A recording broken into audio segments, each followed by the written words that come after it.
Assalamualaikum warahmatullahi wabarakatuh.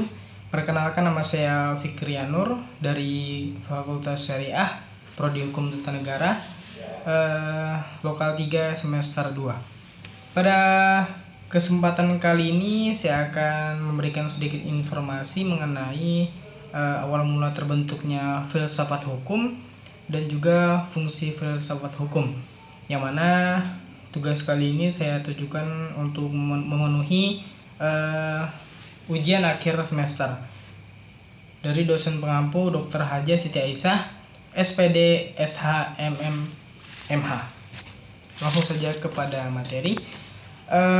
Filsafat hukum relevan untuk membangun kondisi hukum yang sebenarnya, sebab tugas filsafat hukum adalah menjelaskan nilai dasar hukum secara filosofis yang mampu memformulasikan cita-cita keadilan, ketertiban di dalam kehidupan yang relevan dengan pernyataan-pernyataan hukum yang berlaku.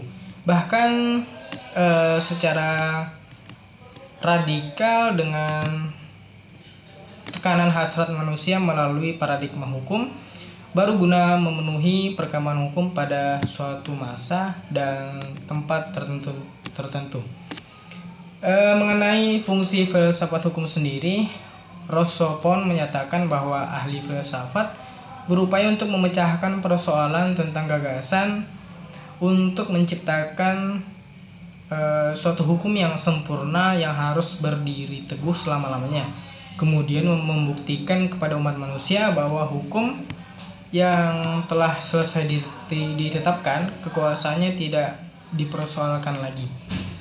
Suatu usaha untuk melakukan pemecahan menggunakan sistem hukum yang berlaku pada masa dan tempat tertentu dengan menggunakan abstraksi terhadap bahan-bahan hukum yang lebih tinggi.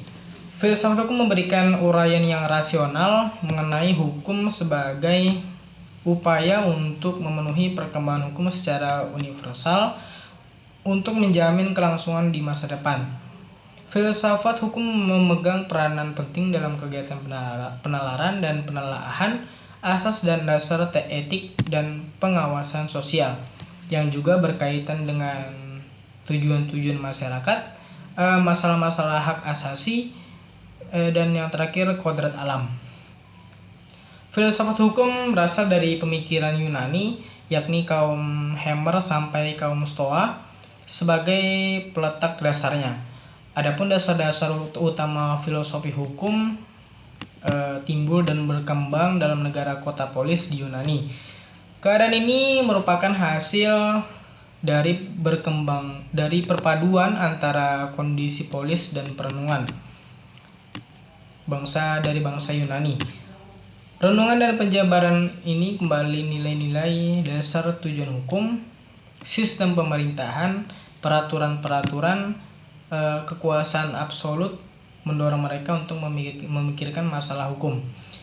Kecerdasan dan bakat alami orang Yunani memunculkan masalah pokok dalam filsafat hukum pada masa itu, yang mana antara lain yang pertama masalah keadilan dan hubungannya dengan hukum positif, yang kedua pembahasan mengenai masalah keadilan yang tertuang dalam karya-karya filosof, dan yang terakhir masalah konsep undang-undang Athena yang tertuang di dalam Antigen karya Sophocles. Filsafat hukum bertolak dari renungan manusia yang cerdas sebagai subjek hukum. Dalam dunia hukum hanya ada di dalam dunia manusia. Filsafat hukum tak lepas dari manusia yang mana sebagai subjek hukum maupun subjek filsafat. Sebab manusia membutuhkan hukum dan hanya manusia yang bisa mampu berfilsafat. Kepeloporan manusia ini menjadi jalan untuk mencari keadilan dan kebenaran sesuai dengan peraturan yang berlaku dan mengukur apakah sesuatu itu adil, benar, ataupun salah. Kondisi geografi yang tenang, keadaan sosial ekonomi dan politik yang damai memungkinkan orang berpikir bijak, memunculkan filsuf yang memikirkan bagaimana keadilan itu sebenarnya, akan kemana hukum diberlakukan bagi seluruh anggota masyarakat, bagaimana ukuran objektif hukum yang berlaku secara universal yang berlaku untuk mendapatkan penilaian yang tepat dan juga pasti.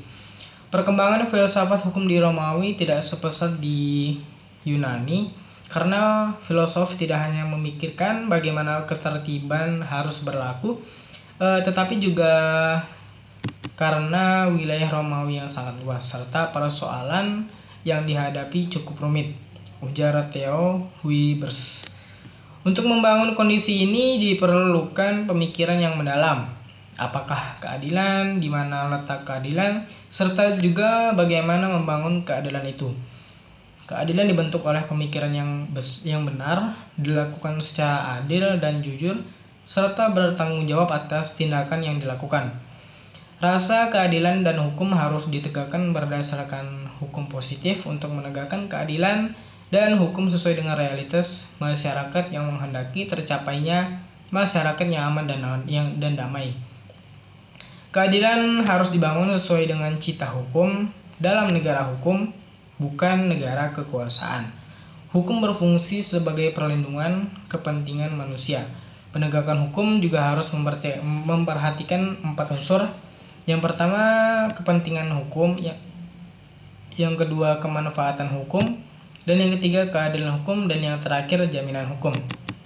Mungkin cukup sekian materi yang dapat saya sampaikan. Kurang lebihnya saya mohon maaf. Wabillahi taufiq wal hidayah. Wassalamualaikum warahmatullahi wabarakatuh.